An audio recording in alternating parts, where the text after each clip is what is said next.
Okay, good afternoon, everybody. Let's roll into our next session.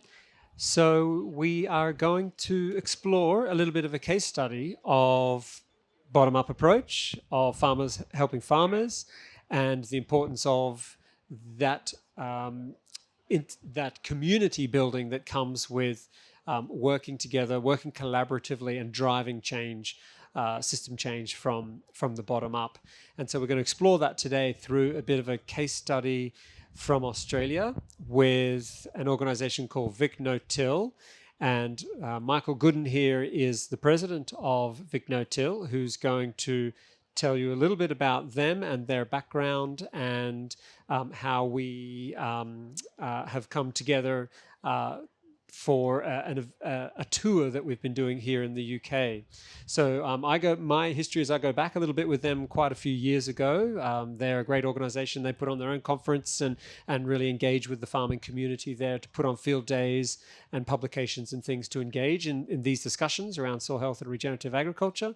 And through that, I've had the pleasure of kind of working with them at some of their events and that kind of thing. So I've known them now for quite a few years. So Michael's going to open up. I'll introduce Michael Gooden. He's the current president of VicNoTill, and he's well. We've just had I can't remember when I first met you. Quite a few years ago, I guess. I couldn't remember where, but it's a long time ago. But we've had the pleasure of traveling together through that connection there. There's a group of members from the organization, a group of farmers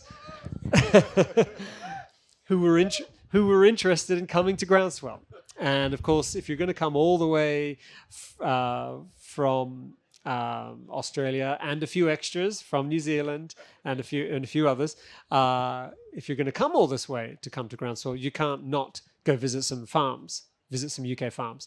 So that's where I was engaged to help plot a little bit of a tour to visit some outstanding farms all around the UK and show folks from abroad all the great work that's happening here in the UK. So we've just had an absolutely fantastic time for the last 8 days or so, traveling all around, visiting farms, and we're concluding our tour here at Groundswell. So we thought we'd use this opportunity to kind of share some of our findings and observations and learnings, and that's what kind of this session is going to be about.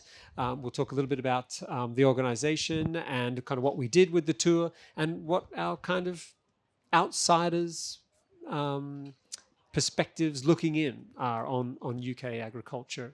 So Michael here is a grass-fed stud farmer from Wagga in New South Wales. He's into holistic grazing particularly, and has worked with the VicNoTill organisation for many years, been a board member for many years, current president, and VicNoTill as an organisation promotes soil health and regenerative farming across both arable and also grassland-based systems as well. So I'll hand over to Michael to kind of tell a little bit about their story, and then we're going to move into the second half where we'll share our collective story about our tour and what we got up to, and then we'll open it up for some discussion from you all. So thank you very much, Miles. Cool, Joel. Thank you. Yeah, so you've summarised a little bit of that. Oh, hang on. Oh, okay.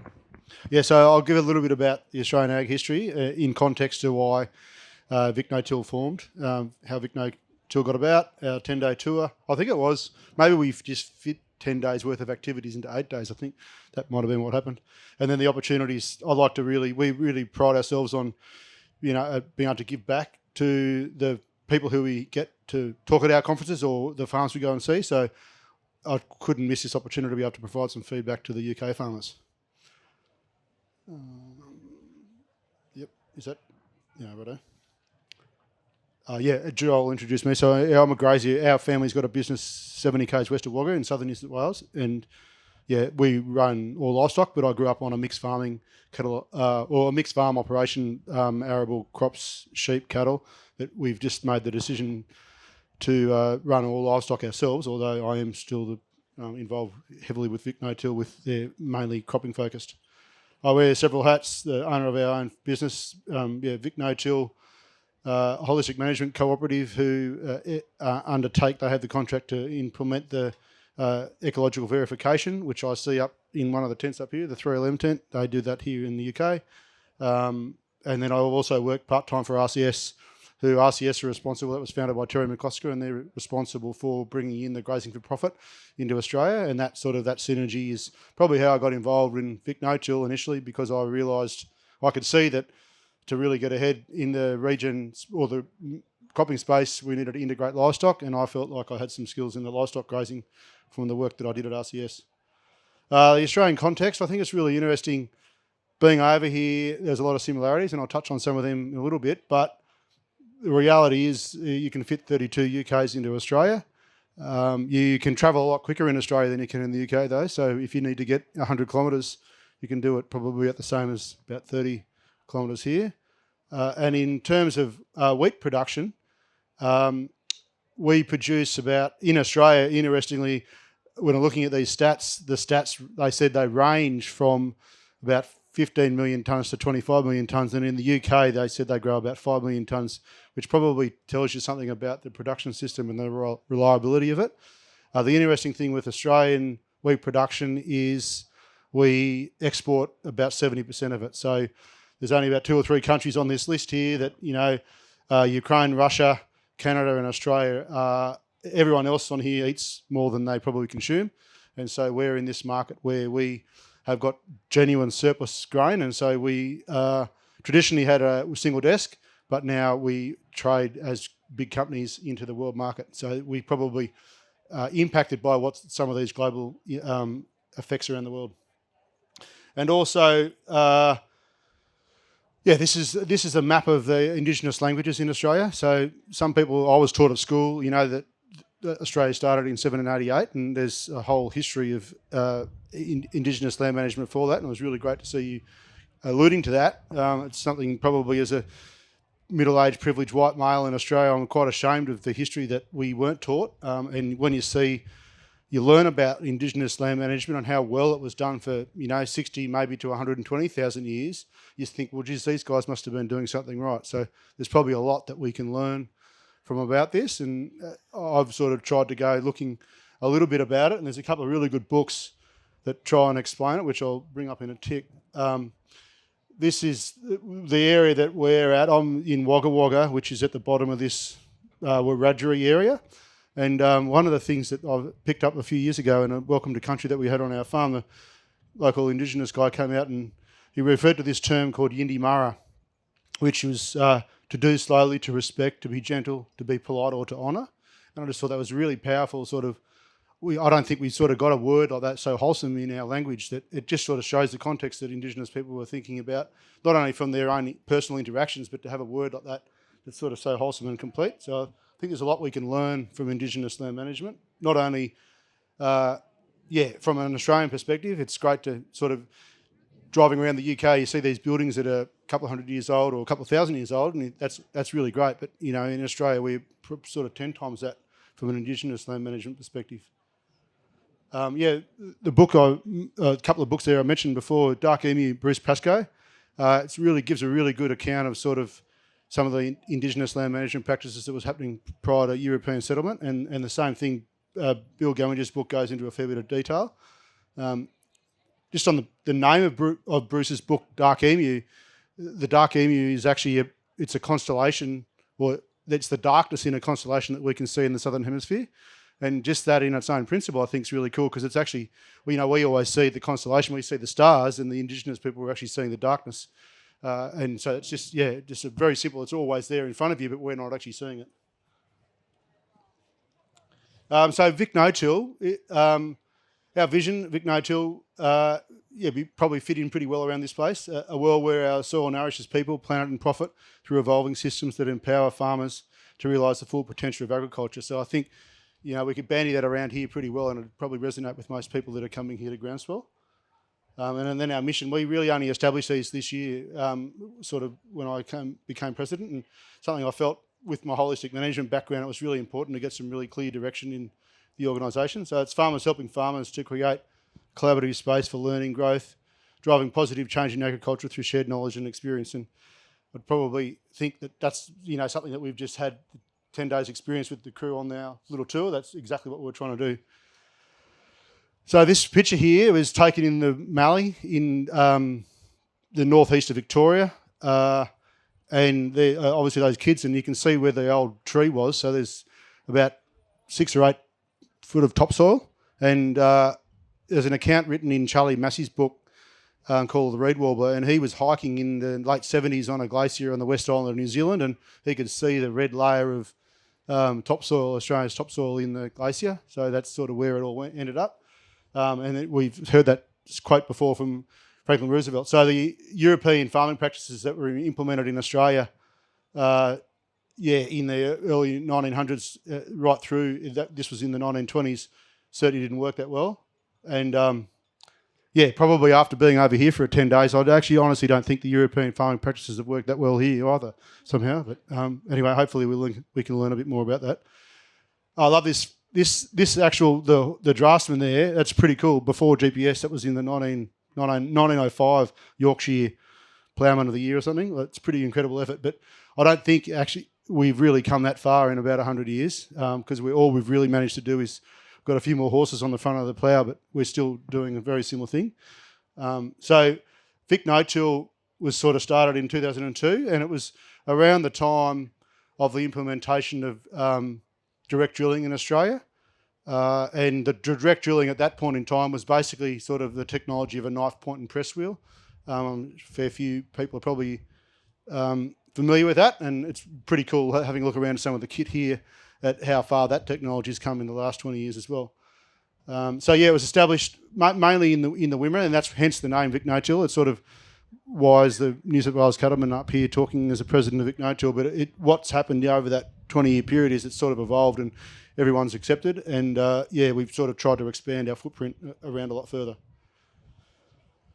So we really try to be really practical with a lot of the things we do, where a lot of our days are in the paddock. In some ways it's great to get 50 people to a field day, but in a lot of ways it's actually better to get 5 because you can actually really knuckle down and have a really good chat. We've had an annual conference for years. I'll go through some of these speakers, and then we try to have sort of smaller field days, and probably the mainstay of the organisation has been a 3 times a year, or it was quarterly, but 3 times a year magazine, quite tactile, and you get really good articles in that. Joel touched on this before with some of this adult learning. Some of the most important thing to change when we are looking at making changes in our business is, as Charlie Arnott refers to it, is the paddock between our ears. So it's that mindset piece.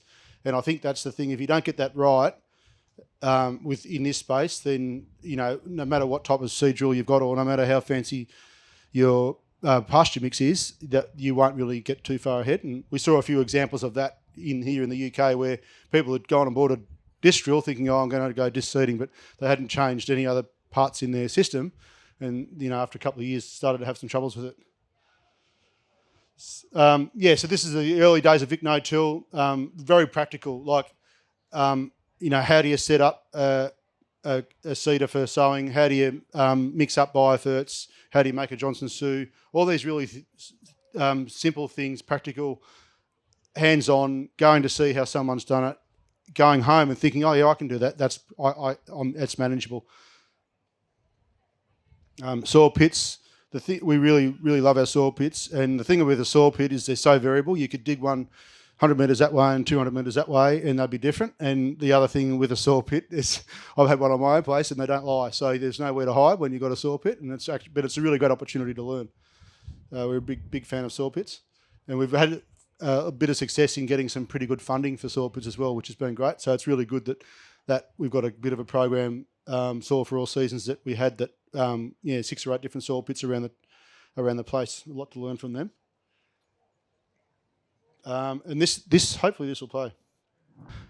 This is a member of ours, Brendan Patterson's. This is only taken this year, so that was his sort of seed drill. Tractor obviously, just seeder. Then the middle is his seed cart, and then the back is his liquid foliar. And this is a bit of an evolution of where things are in Australia. It's a 12-metre unit, and he's sowing barley into a wheat stubble.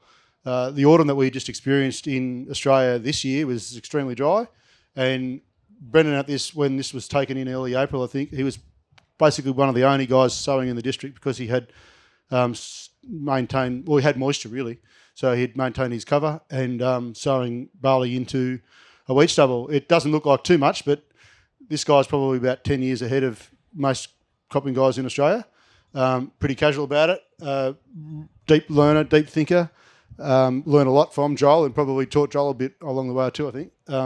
So yeah, that's just sort of one of those little examples where we've gone over the years. What the tools we've used, cover cropping, multi-species grazing crop, ideally. The biofert side of it, it was interesting here in the UK, a lot more Johnson Sioux than probably what we feel we use, but the bioferts are taken off. Certainly wanting to reduce our insecticide, fungicide use and ultimately reducing herbicide use and also integrating livestock. The transition, I think the transition is all about change, is about support, providing support. That's been a huge part, and that support can be one-on-one, in small groups, and then in a larger group as an organisation. This was a bit of a spruik from a lady who's used to do one of the main radio programs in Australia. She was at our conference a couple of years ago, and after being to a few other conferences sort of outside the VicNoTill space, the energy that is, you can feel it here today too. There's just a positive vibe with what's going on. We sort of feel like the glass is half full, and we always try and be positive about what's going on, which is good. And yeah, it does end up to lifetime friendships and all that type of thing. Now, hard part was probably putting them on one page, but we feel like at any successful conference, you need to have a sort of an expert, so to speak, in the room. But it's really only as good as the farmers that you've had giving their own perspective of implementing some of the things that the experts, so to speak, are talking about. And we've been very fortunate to have a good lineup of people over the years, and hopefully more to come. That's a quote from Grant, probably recognising some of that, learning from each other. And that's a bit more. We do get some work done from time to time, and I think probably the other thing that's been really great is some of those the founders of the VicNoTill have, we sort of try and keep them involved. Some of those guys have probably moved on a little bit, but yeah, it's really important to still see how their systems are evolving over time. Recognising this, the soil health thing that Joel touched on before, it's we've got to balance this physical chemistry and biology and that link that's in the middle. And probably in the last couple of years as an organisation too, we've also expanded that out to a human health side. So the last couple of years we've had people actually talking on, nutrient density from a gut microbiome perspective. And then this year we've got a lady talking about the economics of healthy eating and all that. So bringing that in, and that's to really provide a hook for people who might have been coming to a conference for 5 or 10 years, and they're probably a fair bit ahead of some of the people who are coming in pretty new, but we still need to keep them engaged and keep them learning new things. The context is really important, and a couple of years ago we probably got a bit too influenced with what was going on in North America. We had a few North American speakers for a few years in a row, and everyone just thought we could go and grow a cover crop in the Mallee and it'd all be fine. And then a couple of guys, it wasn't good. It was a really bad financial outcome, and hard on the ego and all that.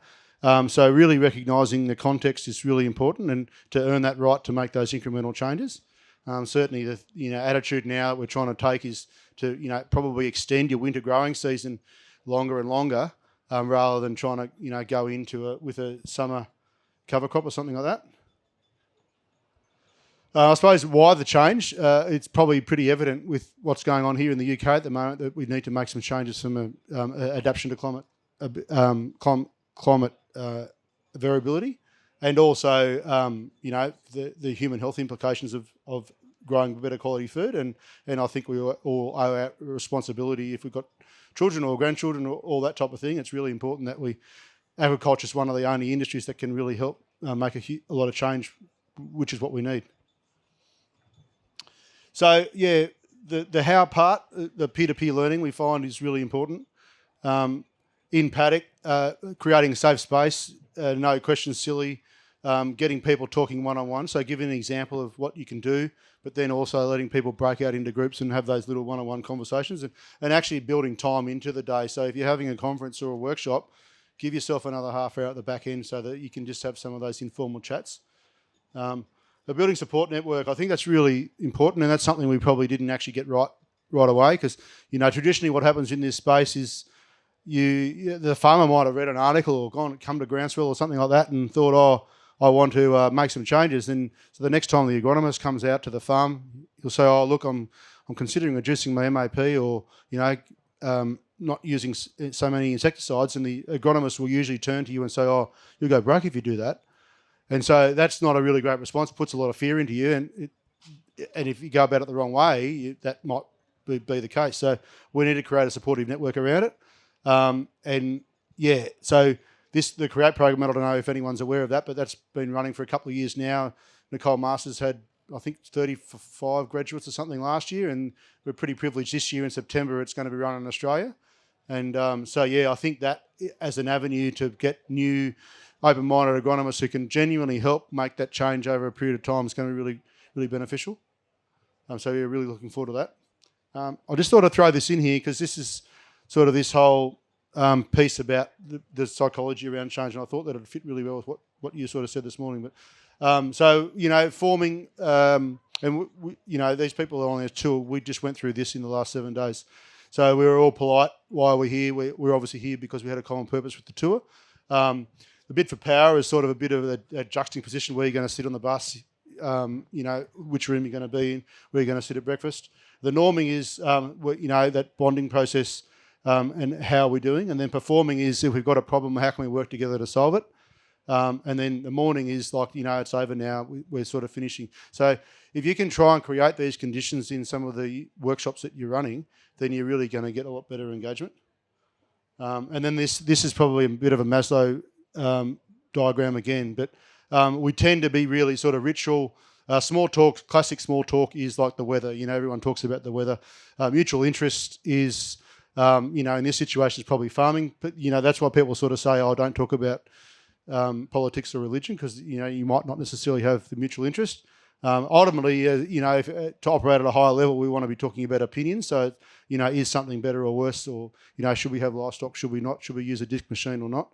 And then no one likes to talk about their feelings, but it's actually really important. So do you like something or do you not? And then once you can start operating and communicating openly and honestly at that level, then you can build trust and you can be bonded. And when you put yourself in that position, well, that's when you've got the opportunity to make change. So you mightn't necessarily think it, but if you're coming to one of our events, there's a fair chance that we've thought about how can we create the conditions for this to occur. The other thing is the podcast. Podcasts have sort of come a long way in the last little while, and everyone now happy to listen to them. So we've had a pretty good run with them, and we really like doing it. And I think the thing we like with our podcast is we're really happy. Like some of the best guests we can get is just the local farmer that no one's ever heard of, but everyone's got a story, and it's really great. If you can ask the right type of questions, then you can get something out of them. That's just out of our last magazine, probably just a bit of the mindset of some of our members that they're, wanting to do it for the very long term. And everyone loves a photo of a turnip as well. So here we are. Joel Williams, 7 Aussies, 3 Kiwis, 2 Canadians, a Brit and a German walk into a bar. That's it.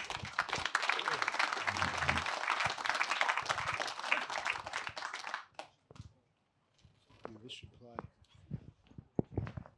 I'll be Devo if it doesn't work, Amy.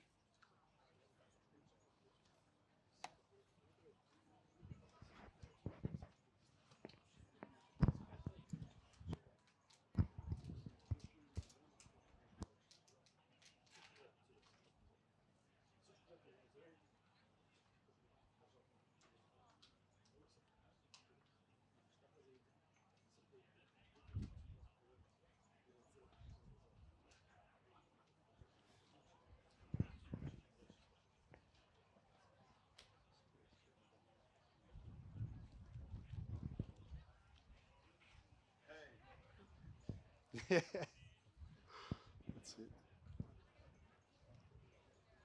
Yeah, and then we came. Yep, that's it. We made it back to Groundswell. Thanks, Amy. This was the tour itself on paper, pretty well. And firstly, probably up front, really thank you to all the people who's had us on their farms. That was, it's really great. It's a big thing to have a group of people come onto your farm, and so we certainly appreciate the time and effort of all the people who we went to see, and it probably come in, Joel, because it was a big network for you. Yeah, I mean, there's many great farmers here in this country, and there was just some basic practical logistics of kind of how much time we had available, and therefore a practical route and journey to plot. I did have many other farmers, a long list of farmers, to be honest, on my list, and yeah, just some of those time and logistics, journey times, travel times. I had to cull some of them along the way just for those unfortunate practical reasons. So there's actually just such a great array of talent here, I think, and it was actually quite difficult to kind of cherry pick that, but then to make it work within our time frame. So we tried to kind of mix a range of different producing types. So there were a lot of arable farmers, but we also did visit some vegetable operations, a lot of mixed farms. So we also had a bit of livestock element. We also had some holistic grazing on there as well, along with some salads and vegetables, as I say. And also a visit to a couple of other recreational visits to a soil analysis laboratory, to a flour mill, look at some of the other aspects around, again, other levels up through the food system, to try and really go beyond just the farm level, the field level. But of course, that's a really important part of what we were there to kind of learn about, but also to see what farmers were doing and through their networks in terms of direct marketing or in terms of supply, in terms of providing and value adding some of their food products. So it was ended up being a nice kind of selection, a nice mishmash around that, and we saw a kind of a range of different operation size and scales and whatnot. And just to echo that point around. A deep thank you. It was kind of one of the observations through some of our discussions over the course of the days that how open all of the host farmers really were with us in terms of sharing their knowledge, showing us, yes, a lot of successes, but we also saw some failures. And of course, that's a really important part. There's great learning opportunities when things go wrong and in those failures. So we saw a really nice selection, but there was a common kind of comment from us kind of tour group that we were very surprised, that it was very notable how open people were, how open the host farmers were, really willing to share what they're doing, their strategies, their practices, things that are working for them, things that haven't worked for them, and really engage and embrace that whole idea of peer-to-peer learning and knowledge exchange. So that was kind of one thing that was very, very notable. And I think it was a really great opportunity for some of our host farms to also receive some feedback from us. We are a mix of people, not only from the different countries that Mick listed off there, but we're also a mix of folks who were arable producers, seed producers, graziers, ornamental flowers, bit more vegetable production, etc. So, a very nice, diverse range of farmers that were on the tour. So, of course, we also have a range of different experiences and learnings of our own from the contexts abroad, be that Australia, New Zealand, Canada, etc.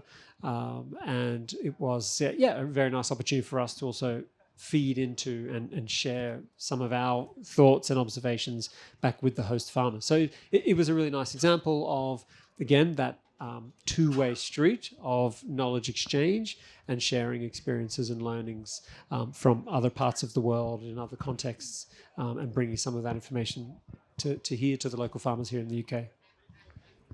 Thanks. So I'd never been to the UK until 10 days ago and, read about it, heard about it. I was really surprised probably by how many similar things there are in between the two countries. I would have thought there was more differences. Understanding this, so we've sort of just listed some of these similarities here, I suppose. Understanding your soil context, so understanding what the limitations are of your soil, understanding what you can do, what you can't do, and what tools you've got at your disposal to rectify some of that. With an organisation name like VicNoTill, it sort of ostracises the plough or any heavy tillage, and it's become evident in Australia, and also became evident here that some ploughing probably could be the best thing from time to time. That's one of those things. It's not necessarily about a dogma. Certainly, we've experienced it in Australia, and here there's sort of cost price squeeze. The cost of inputs is going up and up, and then the price received is probably less, not going up as much as your inputs. So dealing with that has been difficult. The climate adaptation, interesting sort of being here in a tight year, and not a lot of rainfall coming in. I still wouldn't mind being able to sit in a paddock that was like, oh, you're disappointed because it's only going to go 5 tonne a hectare, but that's just a different context that we operate in. Probably a bit of a theme coming through with some of the mental health in farming. It's sort of very similar in Australia. Farmers tend, taken for granted, can be reasonably lonely occupation, but I think probably, which is available also in Australia, but it's really great to see that there's some of the services that are available, and hopefully it's becoming more normalised for people if they are struggling to be able to talk to a friend and be able to try and get some help. And that's probably one of the underlying things that, at VicNoTill, we really want to be able to support people. If it's not only if you've got a problem in the paddock, but if you've got a problem yourself, you want to be able to know you've got people around you who love and care for you and have got your back. I threw this one in here. It's not the plough, it's the how, and I really think that sort of stole that from the "it's not the cow, it's the how." And I think so. Tillage is a tool, and we need to be looking at using it strategically. In Australia, we've got a lot of subsurface acidity problems, and so there's been guys coming in and really putting on a lot of lime and almost inverting the soil to really try and break up this high pH or low pH acidity band. And I think that compaction sort of that's occurring here in the UK, similar type of tool. Can I just chime in there? It was, on this discussion of, just as one small example, the field-based principles or the practices, this example of no-till, we visited some long-term no-till farms who were experimenting with a little bit of ploughing, shallow ploughing, first time ploughing in many, many years. And I think it was really, really good to see that some of this idea that the principles are the principles, and how we then apply them in different contexts becomes important. But it's also this point about not being too dogmatic about these things. And so it was really great for us to see that level of experimentation that was happening here. So there's lots of great innovation in terms of fine-tuning practices and how we do things, but also a willingness to experiment a little bit outside of the box. For example, from a long-term no-till farmer to say, well, I'm having certain issues here, weed issues and things. How would I deal with this in the future of potential, for example, glyphosate, removal if such a thing happens. So there was a willingness to start early and start experimenting with some other ideas, with some other options. So, that was a kind of a comment that came through with some of our attendees, that it was just that adaptability, that flexibility of those practices that farmers are implementing here. Yes, we generally have, general rules, a direction of travel, but along that way, there might be some little tweaks to the system that we're going, and experiments that we might need to do along that journey. So I think that willingness to be open-minded and experiment and do on-farm experiments was kind of really valuable. We visited many trials. Farmers took, well, here's where I'm doing some trials. This is with and without here, or this is where I'm doing this versus that. And it's just that alone, it's just such valuable knowledge on farm for learning. When you can look at left versus right, look at the two treatments here or there, with or without, and just observe, hone your skills, observe, dig, go and look and learn from that process. It's not about blindly following rules and being dogmatic about that. It's about, yes, trying different things, experimenting, and yes, generally having that path of direction, that direction of travel, but being open, adaptable, kind of flexible on that, along that way. So we saw some really nice examples of that level of experimentation, of that level of trial work, and the value of kind of understanding how these things work on your farm and your soil, in that context, and the learnings that come from that. Yeah, for sure. Yeah, I think the farming without glyphosates, we don't have the answers either in Australia, but typically it sort of gets that it will return back to a plough. And I think we need to, get a bit creative and come up with a better option than that. I think we're going to have to deal with it at some point in time. And I think that what you mentioned in your last talk about the regen in its infancy, quite often we see in a paddock, we might observe something that you'd be told in a soil lab or whatever that's not, you can't do that, it's not possible. So I think we need to develop those relationships, get the scientists in front of the people who are actually doing it, and be patient with some of that data and science sort of catching up with what's actually going on when you understand your system.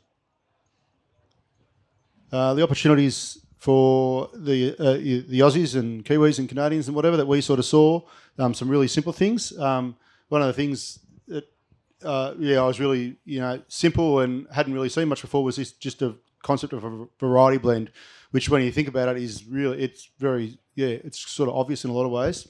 And seeing it in the field, like once you look past, it's not a continual even height.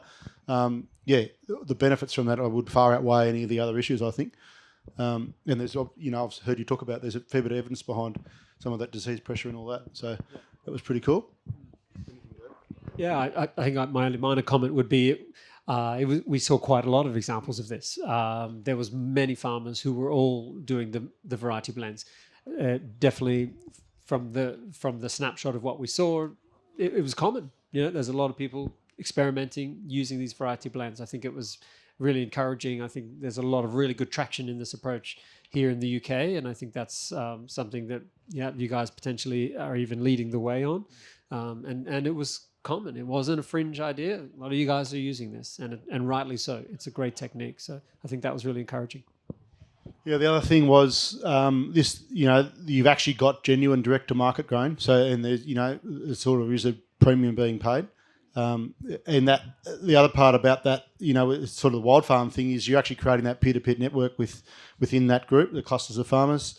Those guidelines are pretty simple, although not. One of the interesting things is not everyone sort of thought that they were the best thing that they could have done and all that, but it was still that there is reasonably clear. It was pretty cool seeing that wild farm stuff on the shelves, and then. And like in Australia, we just don't have. There's a few people talking about wanting to access regen grain or whatever, but actually seeing it, right through the supply chain, so that there is the milling capacity and there's a viable scale of grain being produced like that. It's not someone with a little bit of a home mill in their backyard. It's actually happening at large scale. So that was pretty cool to see. The land stewardship piece, sort of hard not to get too caught up with this in terms of subsidies and not subsidies. I think there's, you don't want to get distracted by it. In Australia, it's probably more referred to as natural capital. And in Australia at the moment, we've got a really rigorous soil carbon market or methodology, and it's a government-run scheme to be able to do that type of thing. The uptake from farmers has actually been very low, surprisingly, in a lot of ways. And but also, in addition to that, is the whole natural capital pieces, which is actually sort of trying to measure and recognise biodiversity. That I think it's got some difficulties, but I was certainly, it was really cool to see that their sort of SFI program here in Australia, in the UK, how highly the increasing biodiversity was ranking in that, and some of those practices which you could do were genuinely going to benefit the sort of greater good, the common, but also the farm was going to really benefit from some of that stuff.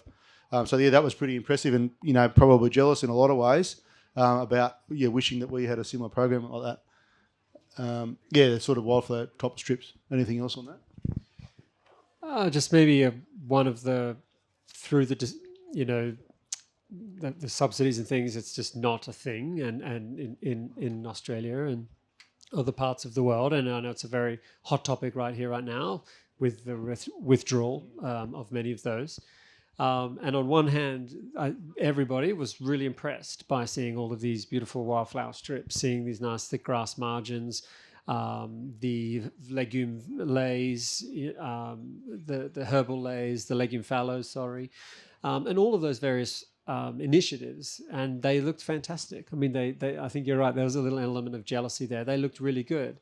They were all really kind of great examples of kind of what's possible. And we had a really kind of interesting discussion at one point there, where talking about this particular aspect and looking at kind of the innovation that's happening. In some regards, for us as outsiders looking into this, wow, look at all this innovation, look at all these great things happening.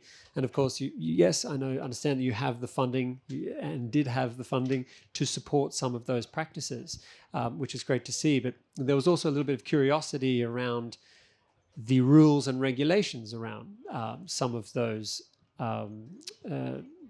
mixes and things, and the rules in terms of what you can plant and the slashing times and terminating times and all of this.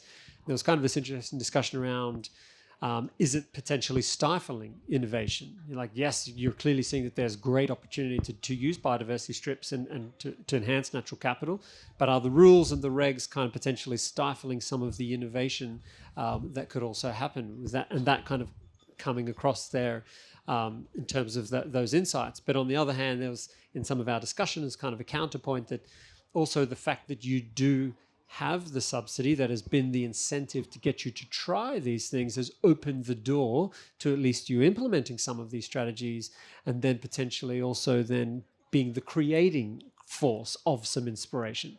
So it was kind of this two different perspectives on this, is that whether some of the rules are stifling innovation, but hey, at least you're there in the first place and you've got the opportunity to play around and experiment and do some of these practices, and also then develop some of that innovation within the rules and with the guidelines. Because let's be honest, in Australia and in many other parts of the world, I can say also in Canada, and we don't have anywhere near the level of margins, wildlife buffer zones, strips, beetle banks, like any of this stuff. It's really a minor part. There's bits of it. I'm not saying it's not there, but the sheer scale in which it has been applied and adopted here is fantastic. And so I think there's a real positive that's come from with that. And I hope that, with the future withdrawal of these things, we had some interesting discussions about whether farmers would continue some of those practices in a post-funding world. And it'll be very interesting to kind of follow that story and see how much of those practices do maintain, because they are really good.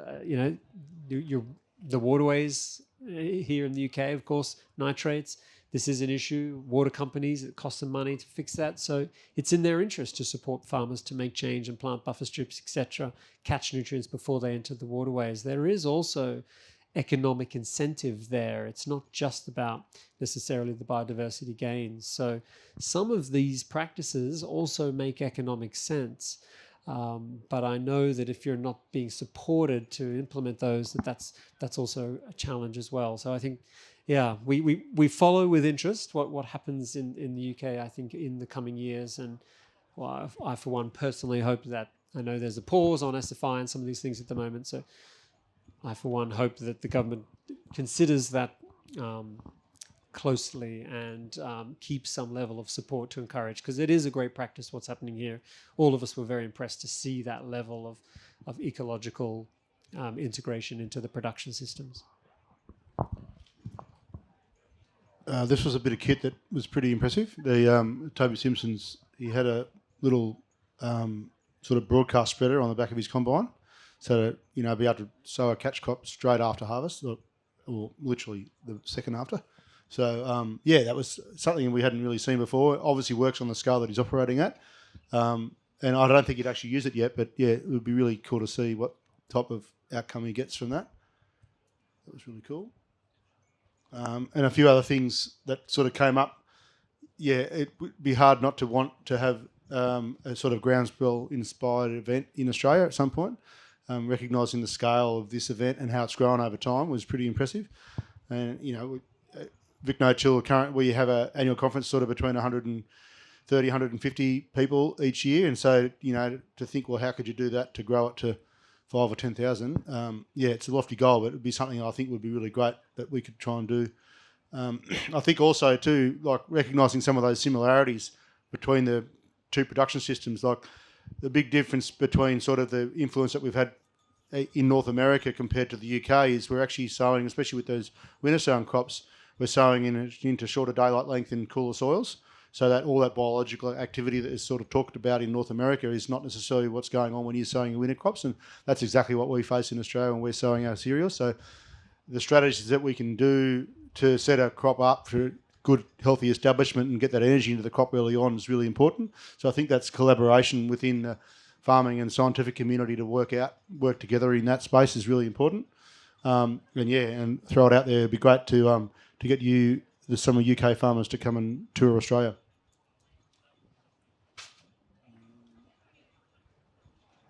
And then, the final piece in this is the opportunities that we saw that we felt UK farmers could potentially look at, that we're either doing well in Australia or feel like it could fit into your system pretty well.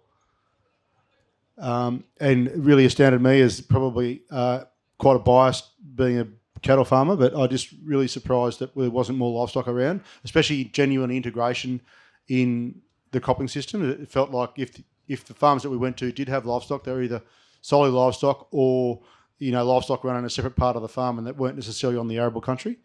I just think there's a lot of sort of pretty easy wins if you do get that livestock involved in enterprise diversity. Number one, reduce crop risk, so you can often take a lot of your input costs, generate them back in grazing income, and potentially if you get on well with your grazing, your harvest can be a bonus, increase in cash flow throughout the year, because you can obviously sell something a lot earlier than a livestock earlier than what your grain harvest is, and potentially reduce some of your overheads with your cropping enterprise. If you're not cropping as much area, you could potentially reduce some of the reliance on the machinery overheads. I think my only minor point was I would say that I think also, and this was also a comment shared by our one German participant who joined as well, is that the introduction of fertility lays within the arable rotation that's happening here in the UK, I also think is fantastic, and I would also consider the UK to be one of the real leaders in that, and our German friend was in agreement with that. He commented that he doesn't really see this so much in Germany either. I think that perennial phase in that arable rotation is hugely valuable. We all understand the benefits of perennial plants, those deeper roots, that permanent green cover, permanent living root, a special easy opportunity to get diverse roots and diverse perennials together, so increasing that biodiversity soil health principle. There's a lot of obvious benefits to that diversity, to those perennials, to those constant living roots, to the root depth, particularly in terms of soil restructuring and preventing compaction and reaggregating, improving the structure of the soils, which I think the physical compaction in UK soils is a quite common problem from my experience of travelling up and down this country, both in grassland and arable systems. And so a perennial phase is a fantastic way to alleviate that and address that throughout that cropping rotation. And I think that that's a really good practice. I really encourage the continual upkeep of that. I think you guys are kind of leading the way in terms of really bringing that into the arable rotation. But of course, the best way to then benefit that, rather than just having the plants and the roots themselves, is to then have livestock who can also graze that biomass and put it to use in an economic gain through live weight gains. So I think, you guys are doing great on this, and just do more of it. Keep going. I'd agree with the livestock integration point. This is just a bit of evidence to sort of support that. I stole this from the presentation Gabe did in Australia in 2017. But in his transition along the years, he sort of no-till, crop diversity, cover crops, another 10 or 15 years, he multi-species cover crops, but it wasn't actually until he brought the livestock in where he really had that big kick up in the carbon sequestration. And I think, that's a bit of a sort of that you get into that next level of inoculation, nutrient cycling, all that type of thing. And just recognising that plant and animal relationship, I think that's so important.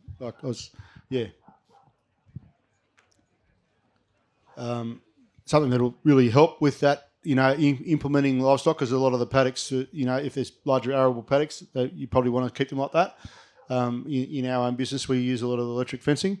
I actually bumped into the lady here around the corner this morning with the Kiwi Tech fencing here in the UK, and they haven't seen it on the side-by-side up the top there, which is ours, and we adapted that last year.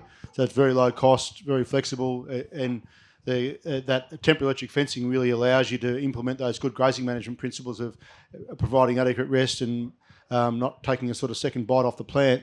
And it's not very expensive, and it's very flexible. You can pull it out and still go and harvest all your crops and all that type of thing. It provides a lot of flexibility. Now this is really controversial. The stripper front. So in Australia, probably the mainstay of the VicNoTill members, depending on your soil type a little bit, but sort of converting using a disc seeder and also a stripper front. And a lot of our members sort of say you shouldn't be able to buy a disc seeder without buying a stripper front because of there's a few things, sort of harvest efficiency that it allows, keeping that plant intact, allowing the biology to break it down. Certainly a lot better stubble spread because you're not putting bales of hay through the combine. But the other thing on that is we've had a couple of really good workshops on this and how to set your machine up, because the machine setup will be completely different around using a stripper front to a traditional combine, because you're not genuinely putting that matter through. And also if you do go and graze those stubbles, the stripper front harvester stubbles, there's a really good quality feed in there because you haven't smashed it all up through. And so Joel sent a little request out yesterday to a client asking, why isn't the stripper front used in the UK? And some of the feedback was around just the really big heavy stubble loads and being able to break that down in between the crops. And also some of the varieties didn't tend to work as well in the wheat. Certainly, you see the guy said he harvested oats really well. Maybe it isn't. It's not necessarily an option here, but I think it'll be something certainly worth looking at. Someone who's got some courage and innovation to look at bringing it in. And I think probably the other thing, this is probably outside the farmer's control, but probably more targeted at a government level, would be the prospect of a regulated carbon market. As I mentioned before, in Australia, we're really fortunate that we probably got, arguably the best, highest standard carbon credits around because of the regulated market. Interesting, walking up and down some of these aisles today, every man and his dog's trying to, be able to buy your carbon credits, and I'd sort of get a little bit concerned about that in terms of how accurate's the measurement, how long's it got to stay in the soil for, what practice changes do you have to do to ensure that, what's going to happen in 5, 10, 20, 30 years' time when someone comes back and says, oh, is the carbon there or not? So I think that, from our own perspective, having such a good market in Australia, it'd be great if other countries got on board for that, because I think we're going to need more carbon than what just Australia's got to offer to be able to, reduce some of the emissions in some of these big companies. That's it.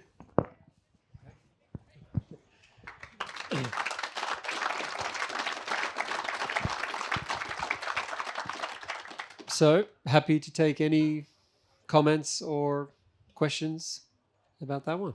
Let's have a bit of a chat wherever you guys want to take it from here. Where's our roving man gone? Oh, right, there you are. So there's a question here, and there was someone else up the backish on the side too. Hi, that was... Oh. No, it's not working. I have two questions, really. The first question is, you mentioned how many farmers you could have visited if you had the time in this country. Would you have had the same abundance if you'd arranged a tour in New South Wales, for example? And the second question is, you mentioned that Australia doesn't have an equivalent to Groundswell. Gabe Brown and Joel spoke at Wilmot this year. Would you not put that up there? Wilmot's probably a pretty good day, and they have been doing some pretty good things. Can you repeat the question, please? Yep. So if we did a tour of, if the UK farmers did a tour of New South Wales and Victoria, would we get as many people? I think we would, I think that this is the thing. Driving around, you think, oh, geez, all this regen farming is going nuts in the UK, but we're driving past lots of farmers and seeing lots of practices that aren't that way, and very privileged that Joel picked the eyes out of the people that were here to go and visit. So we arguably probably just seen the cream of the crop. Certainly the Wilmot Day is good. It's probably more livestock focused. And so I think having this day, although I know Gabe did speak down at Corindai on a more cropping focus with Walter Yenna and Cole Sice, and that day was sold out too. So there is probably some interest there, but I think taking it to this next level, like we've got some pretty decent ag field days like Ag Quip or Henty or Elmore, that type of thing, where they do get 30 or 40,000 people over a week. But the vision for us as a group would be how what could we create that genuine groundswell movement in Australia, specifically in this regen ag. And I'd really love to bring it into the it's soil health, human health, planet health type of thing. So really try and engage that larger audience with the consumer right through the market. Yeah, I would just say that it's a good example of one of the great events in Australia, and there are others that have tried to do a groundswell type thing, but it's just the scale. It's just a smaller scale. There's some other really great days. Matthew Evans, who's speaking here at Groundswell, he's founded one called Grounded. There are others. Wormfest is another one. Grassroots. Grassroots. So there is actually lots of them, but they hover in that 100 up to say 400 people. They're kind of in that range. So yeah, and they're all great and excellent events. I've spoken at many of them, but the point was more so about something a little bigger, a little scale. Not quite like this either, but just maybe a step in this direction. Yeah, and then. Your Wagga thing. I mean, just a lot more driving between farms. I mean, so the tour here, we typically we did 2 farms per day, but on some of the days we did 3 farms in a day, and that was a bit tiring. Like some of those days they started at 8 a.m. and in some instances we were still there at 9 p.m. So it was kind of packing 3 farms into a day was pretty tiring with a bit of travel in between. So. Lot longer traveling in between farms in Oz, I guess. But we've got sort of 250 members, concentrated in Victoria, southern New South Wales, is scattered around a little bit further. So if you pick the eyes out of them, you certainly get 15 or 20 farms to go to quite easily. There was another hand that went up somewhere there-ish, but okay, we can go over. Do you want to stand and yell if you can? Yeah, Jones, independent consultant. I was coming from a dairy background. I was part of a bunch of farmers that took on the New Zealand rotational grazing at the turn of the century. There were a dozen of us, and we really confided in each other, and we didn't take on board anybody else's advice apart from our own. It was really intricate. And we shared costs and so on. I'm surprised the arable section even here hasn't really adopted that so much. And I was on a visit to WA. I was very lucky enough to go to a farmers discussion group meeting there. And it's not yourselves, obviously, but there was the agronomists, the fertiliser sales and the seed themselves. They were all there, and I was thinking, well, you're not really going to go anywhere without just the farmers. Is that a fair comment? Yeah, I think it's a really great example of this farmers helping farmers and that participatory approach that is very much needed, that is very much part of, for those of you that were here for the previous lecture, part of the agroecological movement, part of this regenerative movement, is this farmers leading the way through this transition. And that is a perfect example of when like minds get together and are open and transparent. And yes, we saw a lot of very open farmers who also shared, as I say, their successes and failures. But to your point, I think we're all a bit guilty of a bit lack of the economic transparency. That's definitely something that is maybe not as prevalent, but very much needs to be. And the example that you've quoted there of, for those of you that couldn't hear, a group of 10 dairy farmers who just came together just themselves, no other external influence, no agronomist, no seed salesman, no input person. It's just farmers sharing, working together, benchmarking, etc. Absolutely. This is the way forward. That's how we do need to move things for sure. Just on the economics, this year's conference, there'll be still tickets available. In September, 2nd and 3rd of September in Moama, yes, the title's called Show Me the Money. So it's basically, really pulling about the economics, because the feedback we've had for the last couple of years is that's probably been the case, is how do we profitably transition And in that conference, we're going to be talking about, the difference between sort of maximum input and optimum input. We're going to be talking about the actual overhead costs of machinery ownership, which, some of the machinery yards we've got to see here in Australia, in the UK, there's, if not, there's millions and millions of dollars worth of machinery there. Recognising that as part of that gross margin piece. And then also, what are the benchmarks that good businesses, profitable businesses are looking for in their, their sort of gross margin ratio, turnover ratio, that type of thing in their business. So, and then the other part of that is the human implication, the human health implications of good eating and bad eating on a macro budget. So, that's something that we're certainly really addressing.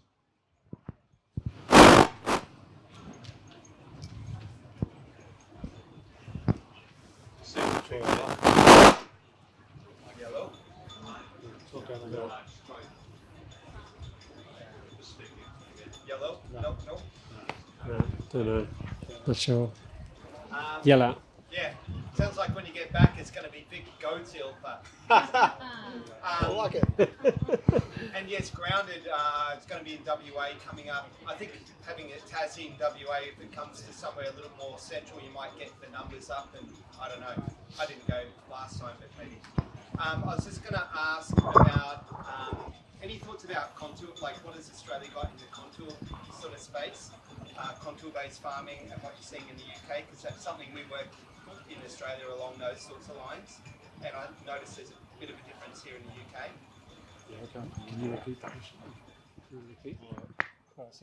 Okay, so the question was around contour management, which is a very common thing, much more common in Australia, in terms of contour management or shaping in order to catch water, to siphon water horizontally across the land, prevent it from rushing down, slowing the flow, catching that water, moving it across the landscape, giving it time to soak in before it kind of rushes off down into the river. So it's become a really well adopted and used strategy, and particularly in a dry climate. Of course, it's hugely beneficial.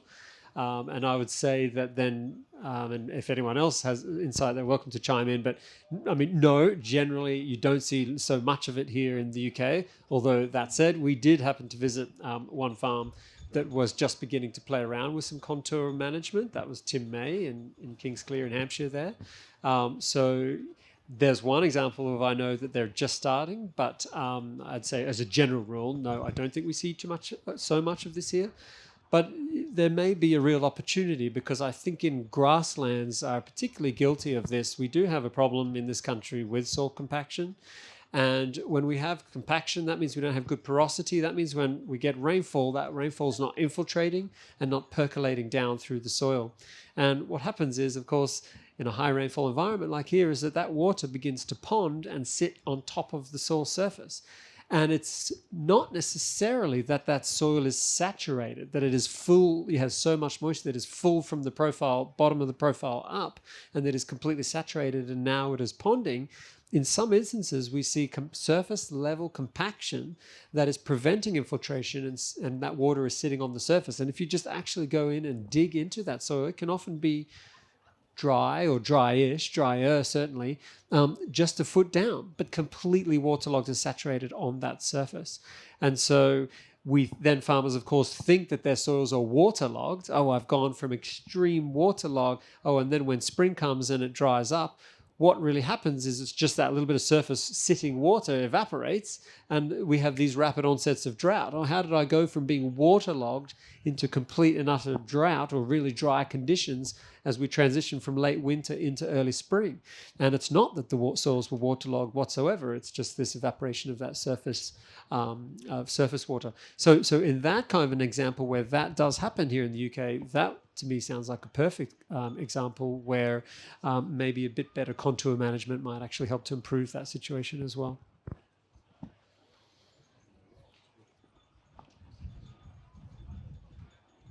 Okay. Well, thank you very much, everyone, for spending your time with us. Appreciate you coming along to these sessions, and thank you very much to you, Michael, for leading this session. I'd just like to also publicly thank Joel for the great job that you did on the tour.